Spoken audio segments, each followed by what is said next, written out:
JMA dear students, I welcome all of you in JMA group of school. Friends, last lecture के अंदर हमने exercise number 14.2 के first, second and third सम देखे। Okay, इस video के अंदर हम क्वेश्चन नंबर 4, 5 एंड 6 देखने वाले बेटा। तो आपको पता है कि अब आपको टेक्स्ट बुक लेके बैठना है। टेक्स्ट बुक में जो डेटा दिया है एक्सरसाइज 14.2 का क्वेश्चन नंबर 4, 5 एंड 6 का आपको डेटा आपके सामने रखना है। ओके, मैं यहाँ पे एक डिस्ट्रीब्यूशन टेबल बनाऊंगा और आपको टेबल कैसे बनाना है उसके बारे में सिखाऊंगा। चलिए आगे बढ़ते हैं बेटा। क्वेश्चन नंबर अगर मैं 4 देखूं तो 4 के अंदर मुझे बोला height of 50 students measure in nearest centimetre. Okay, एक क्लास है, क्लास के 50 स्टूडेंट्स की हाइट दी है सेंटीमीटर के अंदर। have been found to be as follow। Okay, फिर मुझे कुछ पहला डेटा दिया है, क्या बोला है, represent the data given above by group frequency distribution table taking the class interval as 160 to 165, 165 to 170। मतलब आपको गैप कितना रखना, आपको जो क्लास बनाना है, ओके, हाइट का जो क्लास उसके बीच का गैप कितना होना चाहिए, 160 से 165, 165 से 170, 170 से 175, ऐसा आपको बनाना है। ओके, अगर मैं आपको जो डेटा दिया उसके अंदर एक चीज नोट करूंगा बेटा, तो उसके अंदर सबसे जो कम हाइट है, ओके, वो 150 है। अगर आप आपके डेटा को ऑब्जर्व करो, आपके पास टेक्स्ट बुक होगी, उसके अंदर आप क्वेश्चन नंबर 4 का डेटा ऑब्जर्व करो तो जो 50 स्टूडेंट्स के हाइट दी इन सेंटीमीटर, सबसे कम हाइट है 150। ओके, एंड अगर मैं सबसे ज्यादा हाइट देखूं तो 173 आई थिंक, हाँ 173 मुझे दिख रहा है। ओके, तो मैं यहाँ पे टेबल बनाने वाला हूं बेटा। टेबल के अंदर आपको पहला कॉलम बनाना है height in centimetre. Okay, question number 4 है, पहला कॉलम बनाना है हाइट का, दूसरा column number of students. Okay, तीसरा एक कॉलम हम ऐसे बनाते हैं कि टेली करने के लिए, कि आपके लिए जो कैलकुलेशंस हो, डिस्ट्रीब्यूशन टेबल बनाना है उसके लिए जो कैलकुलेशन हो इजी बन जाए। ओके, उसके हिसाब से चलिए।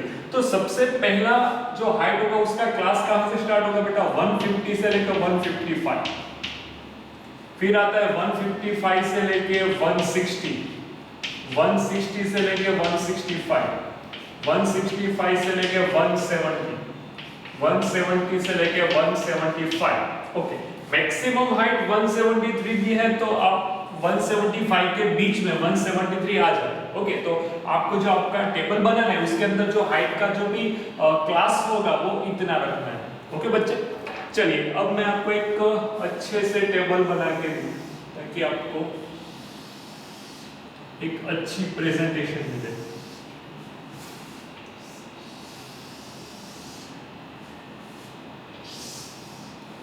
ओके, ऐसे आपको एक टेबल बनाना है।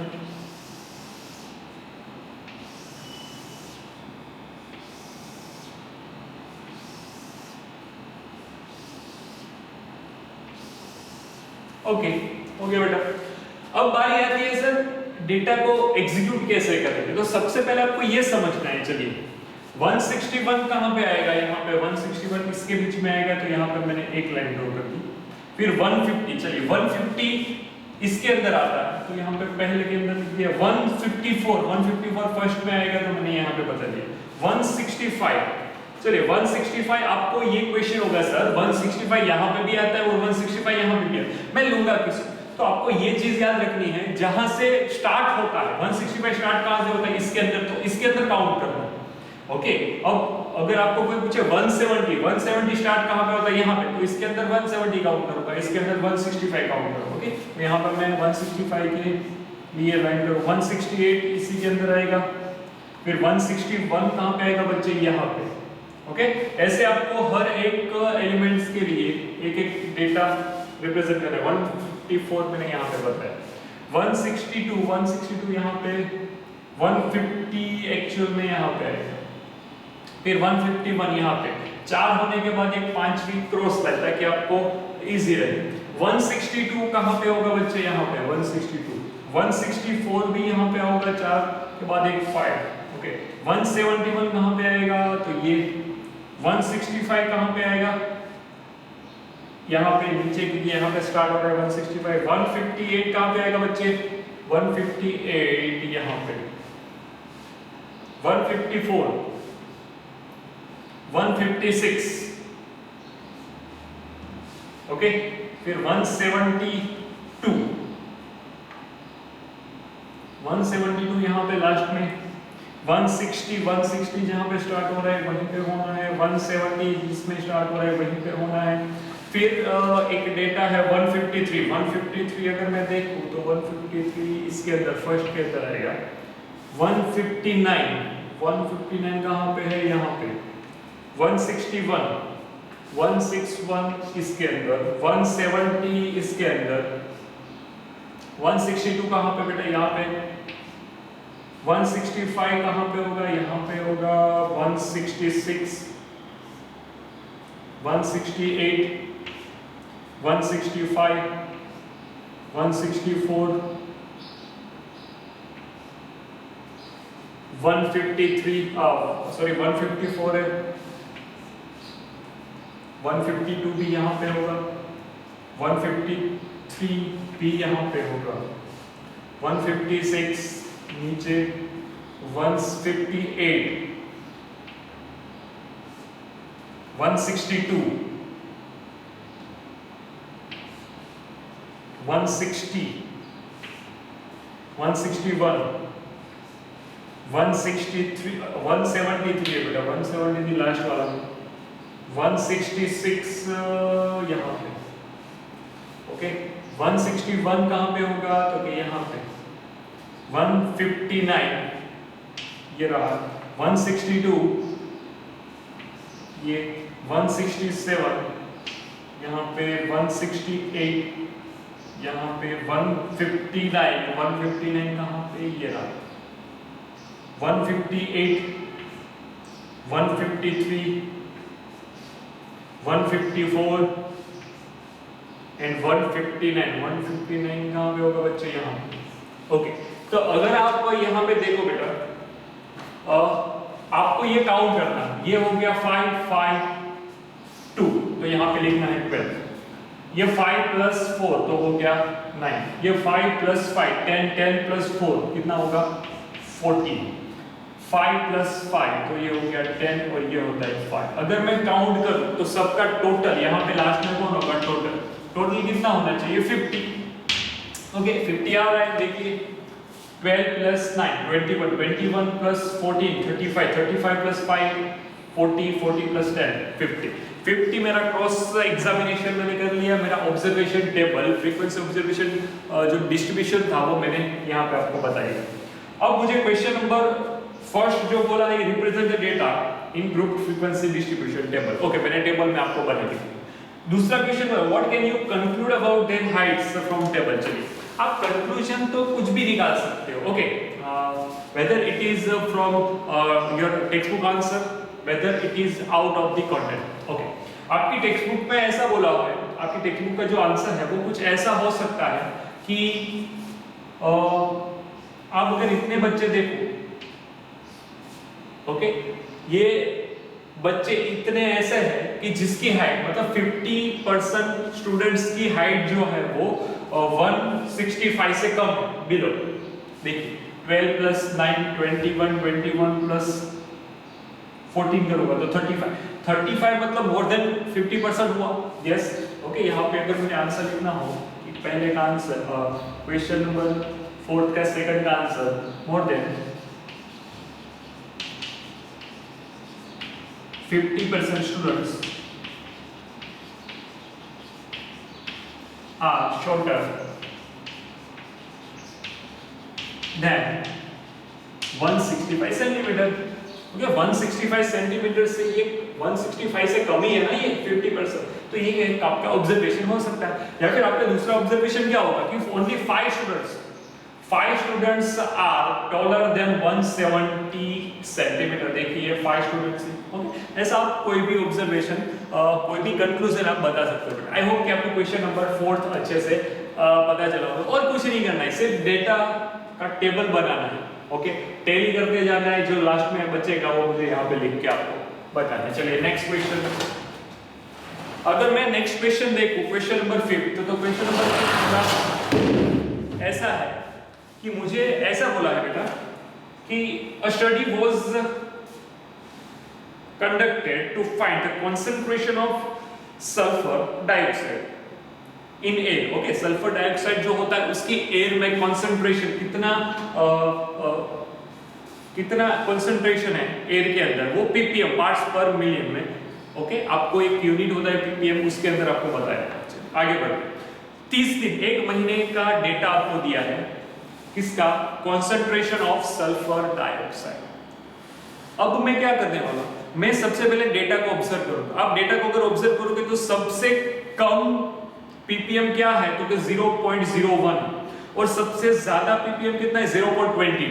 ओके, तो आपको आपका जो स्टार्टिंग होगा, ओके, वो मिनिमम लेवल होगा वो 0.01 रखना है, वो फिक्स है, और मैक्सिमम लेवल 0.22 तक जाना चाहिए, इतना आपके डेटा में दिया। ओके, तो मुझे यहाँ पे बोला make the group frequency distribution table of for this data with class interval 0.00 से लेके 0.04, 0.04 से लेके 0.08 and so on. In short आपको जो स्टार्ट करना है क्वेश्चन नंबर 5, ओके, यहाँ पर मैं लिखूंगा concentration of sulphur dioxide.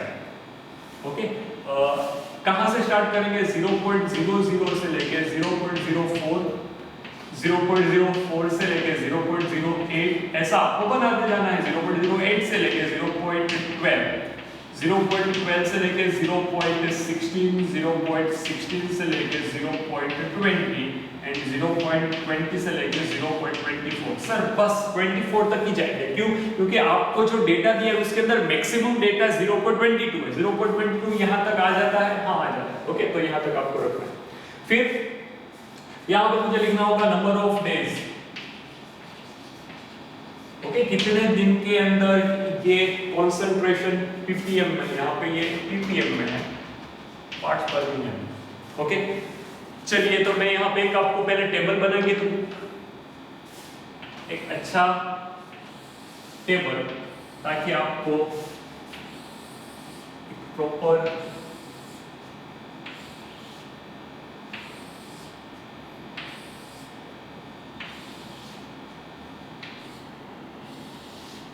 Okay. चलिए ये मैंने क्या बनाया बेटा, टेबल बनाया। एक लास्ट में जो कॉलम होगी वो एक एक्स्ट्रा हम रखते ही है टैली करने के लिए, ताकि हम कहीं पे गलत ना हो। ओके, टैली करने के लिए, और यहाँ पे टोटल नंबर ऑफ डेज, तो मुझे डेटा जो दिया है 30 डेज के लिए दिया, तो यहाँ पे जो भी आंसर आएगा अगर मैं उसका एडिशन करूँ तो मुझे कितना मिलना चाहिए बेटा, 30 मिल जाना चाहिए। चलिए हम स्टार्ट करते हैं। 0.03 बेटा, 0.03 यहाँ पे आएगा पहले में। 0.08 देखिए, 0.08 सर यहाँ पे भी है और यहाँ पे, मैं कहाँ पे लूंगा, तो जहाँ पे स्टार्ट होता है, स्टार्टिंग में कहाँ पे, यहाँ पे, तो 0.08 यहाँ पे लिख सकता हूँ मैं। ओके, 0.08 वापस फिर से यहाँ पे 0.09 इसी के अंदर आएगा बच्चे। 0.04 4 स्टार्ट कहाँ पे होता है, यहाँ पे। ओके, 0.17 मतलब 17 इसके अंदर स्टार्ट होता है। 16 स्टार्ट कहाँ पे होता है, यहाँ पे, तो इसके अंदर रखूंगा बच्चे। 0.05 इसके अंदर। 0.02 तो पहले नहीं आएगा। 0.06 6 नीचे सेकंड में। 18 कहाँ पे आएगा बच्चे, यहाँ पे, इसके बीच में आएगा। 20 मतलब स्टार्ट कहाँ पे होगा, यहाँ पे। ओके, 11 ऊपर यहाँ पे आएगा। 8 0.08 मतलब ऐसे आपको क्रॉस करना है। 12 यहाँ पे स्टार्ट हो रहा है तो यहाँ पे देना है। 13 भी यहाँ पे आएगा बच्चा। 22 0.22 लास्ट वाले में। 0.07 7 इन दिस पर्टिकुलर।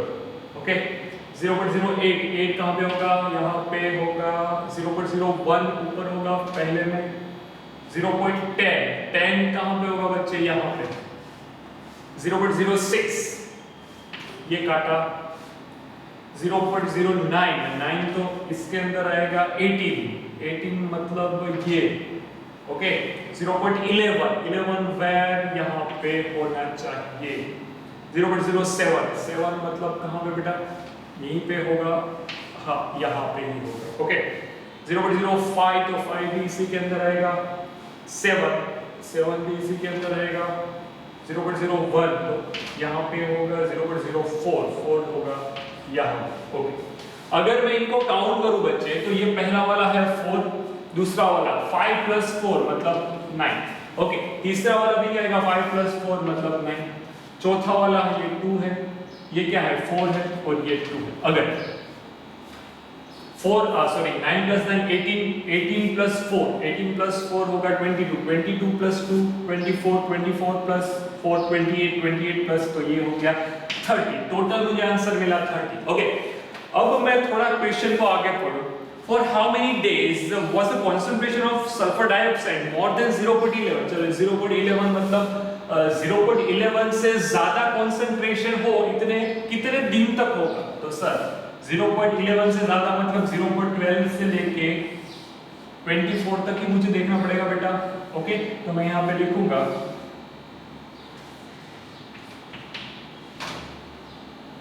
4, ये कितना हो गया 2 + 4, यहाँ पे लिखूंगा 2 + 4 + 2 = कितना हो गया 8 days। Okay, 8 days was for 8 days the concentration of sulfur dioxide more than 0.11 ppm। Okay, ये आपको डायरेक्टली पता चल गया बच्चे कि आपका जो भी सल्फर डाइऑक्साइड था उसका कंसंट्रेशन 0.11 से 0.11 ppm से ज्यादा किस में आएगा? तो सर 2 + 4 + 8 डेज ऐसे होंगे जहां पे 0.11 से ज्यादा होंगे। ओके, तो यहाँ पे मैंने क्वेश्चन नंबर 5 आपको बताया बेटा, अच्छे से हमने प्रिपेयर कर लिया। क्वेश्चन नंबर 5 के बाद क्वेश्चन नंबर 6 के ऊपर। ओके, क्वेश्चन नंबर 6 का डेटा अगर आप पढ़ोगे तो यहाँ पे मुझे ऐसा बोला कि 3 coins are tossed 30 times simultaneous, मतलब एक बार, दो बार, तीन बार। ये पहला हुआ, 3 कॉइन को मैं टॉस कर रहा हूँ 30 बार। कितनी बार चली? मतलब 3 की पेयर है। पहली पेयर में क्या आएगा? पहली बार उछला, दूसरी बार उछला, तीसरी बार उछला, ये पहली पेयर है। ओके, उसका आउटपुट हमको नोट करते जाना। दूसरी बार, दूसरी टाइप में 1 2 3, ये दूसरी बार। ओके, ऐसे कितनी बार? 30 टाइम्स। अब each time the number of heads occurring was noted down, मतलब हर बार ये नोट किया गया है कि नंबर ऑफ हेड कितनी टाइम्स आता है।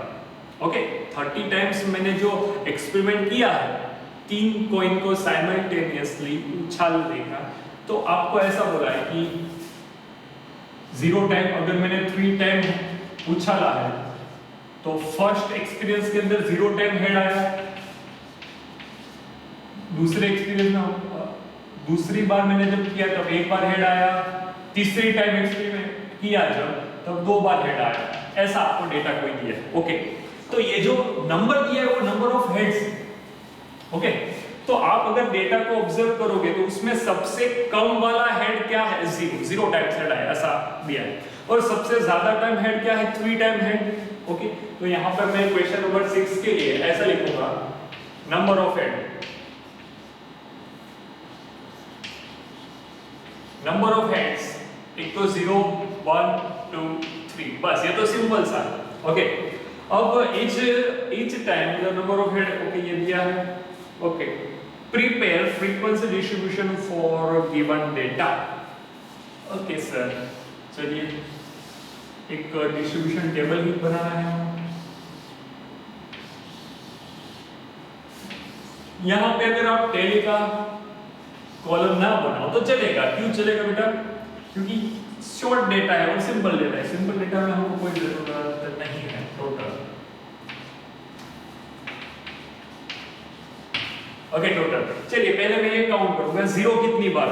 ओके, तो अगर मैं डेटा में देखूं 1 2 3 4 5 6 टाइम्स 0। ओके, तो यहां पे मुझे क्या लिखना पड़ेगा?